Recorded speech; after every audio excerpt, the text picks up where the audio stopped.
Hello, Zach Murphy here. Thank you so much for taking the time to tune to my channel today. In today's teaching, I'm going to continue talking about the attributes of God. We've been on this topic for a while, but it's really important that us as Christians, as we study theology in a practical way, we understand who our God is, and we're looking at his communicable attributes, the ones that he desires to share with us. And we're going to be looking at what the love of God is. And there's much talk on the love of God.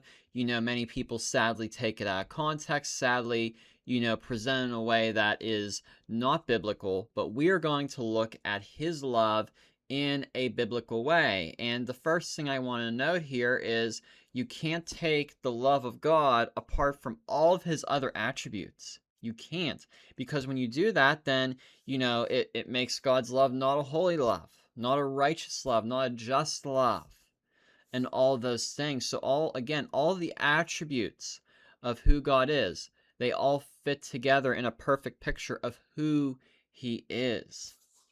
So God is love. He is perfect love.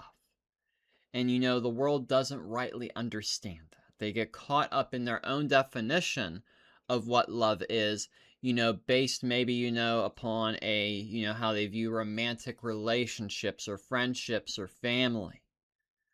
But realize that there is a word, used in the Bible called agape love, and that truly is the love of God.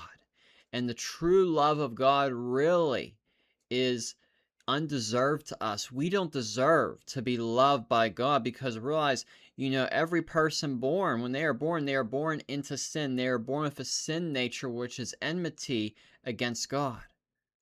But he loves us anyway, and we'll see how he loves everyone, how he has poured his love out for everyone. Sadly, people don't accept that. So realize, number one, with God's love, you don't have to do anything to earn it. It's already there. His love is already there. And that is how great his love is. You don't have to do anything to deserve it. Often, for example, in marriage, it's often, conditional in a way.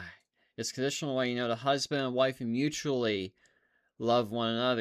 They fall in love with one another.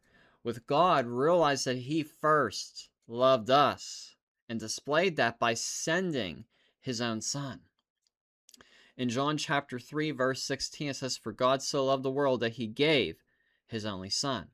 And, many people like to stop right there with this verse. But it goes on, that whosoever believes in him should not perish, but have eternal life. And that is in context of everything Jesus did when he willingly went to the cross, suffered a gruesome death under the wrath of God, under the wrath of the Father, and rose victoriously and ascended and will gloriously return one day. Now, it says here, this is Jesus speaking, that whoever believes in him, talking about God's only Son, Christ, should not perish but have eternal life. So that tells us something here. That tells us that for those who believe in him, they will have eternal life. But for those who don't believe in him, they won't have eternal life. They will be eternally separated from God, consciously tormented. That is what hell is. That's what the lake of fire is, eternal conscious torment. Away from God, totally separated from God for all of eternity. And he gave his son willingly. The free gift is available to anyone who calls upon the name of the Lord, that calls upon his name. Yet many people, they tragically reject it. God truly desires that none shall perish.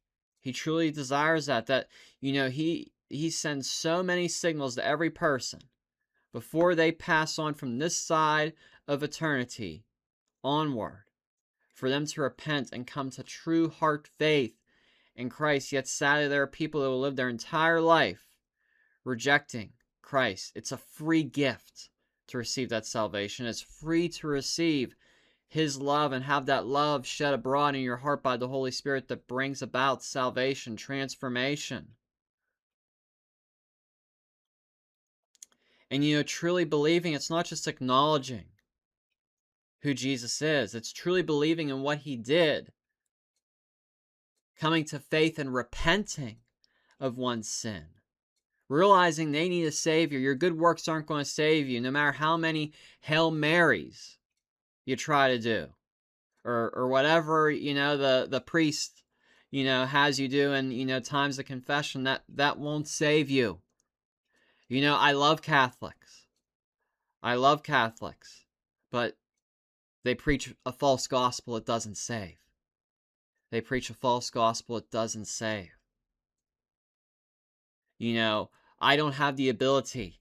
No minister of the gospel has the ability to, pardon one of their sins for, eternity's sake, to tell them to do all this to make it up for it. Jesus already did it. Jesus already did it and paid it once and for all. He paid it once and for all. Realize that. Realize that we continue walking transformed lives based upon His love. Paul writes in Romans 5:8, he says, "For God so loved the world that He gave His only Son, that whoever believes in Him should not perish, but have eternal life." Or excuse me, I copied the wrong verse here when I put my notes together. Let me look up that verse. Romans 5 verse 8. Sometimes when I copy a verse, it may copy the last one from my software, but so Romans 5:8 in the New King James, it says, "But God demonstrates His own love toward us, in that while we were still sinners, Christ died for us." So God demonstrated His own love for us. That even while we were still in our sinful state, the provision was made available for us in Christ. All while we were living lives totally contrary to God's ways, the way of salvation through Christ was made available. God already preordained Christ as the Lamb slain before the foundation of the world. He already foreknew what was going to happen. He foreknew everything. God is all-knowing, as we talked about with, the attributes of God, that He knows all things. But His love was demonstrated for us and toward us in that He made that way while we were totally rebellious against God. That is great love. Nothing can compare to that. Absolutely nothing. In 1 John 4:8, it says, "Anyone who does not love does not know God, because God is love." Realize, as a believer, His love is shed abroad in your heart by the Holy Spirit. You have an encounter with the love of God, the true love of God, not, how the world tries to define the love of God, but the true love of God that brings true transformation.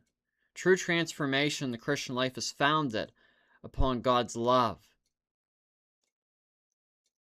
And we respond back in 1 John 4:19, where it says, "We love because He first loved us, even when we didn't deserve it."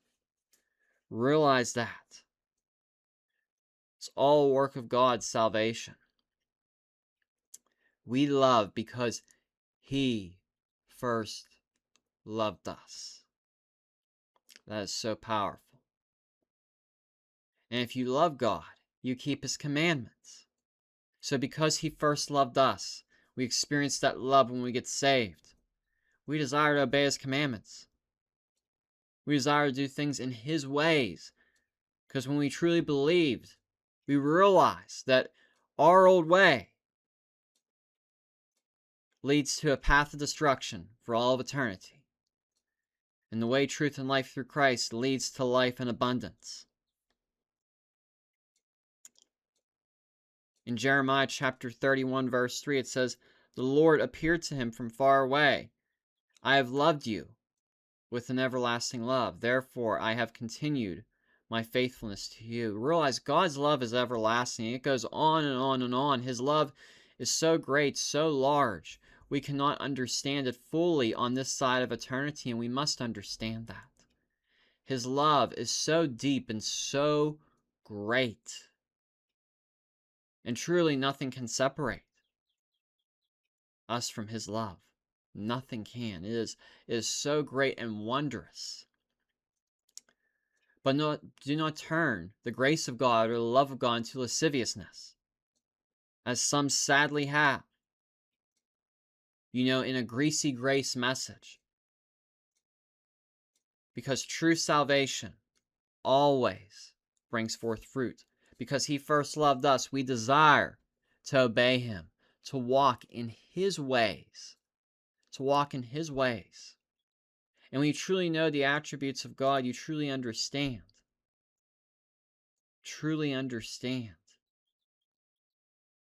his love working in your life, and it leads to transformation. You will no longer love the sinful worldly things, because as God is love and he loves holiness, he loves righteousness. As a result of that, he hates sin. God loves life. Therefore, God hates murder. God hates, everything that is unholy. As believers, we have a hatred towards those things. That's why we flee from the deeds of the flesh. They're lustful. It's a true desire. It's put into us, and it grows as our minds are transformed and renewed by the Word of God day by day, each and every single day. It's how we truly build a life of focusing on this, on focusing on who God is, and letting that reflect in us as born-again people with a new nature. These communicable attributes that we've been talking about continue to overflow in us, that we walk in godly character to glorify him, not to glorify ourselves, but to bring glory and honor to him and who he is, because he is so wonderful and he is worthy of all the praise, of all the glory, and all the honor.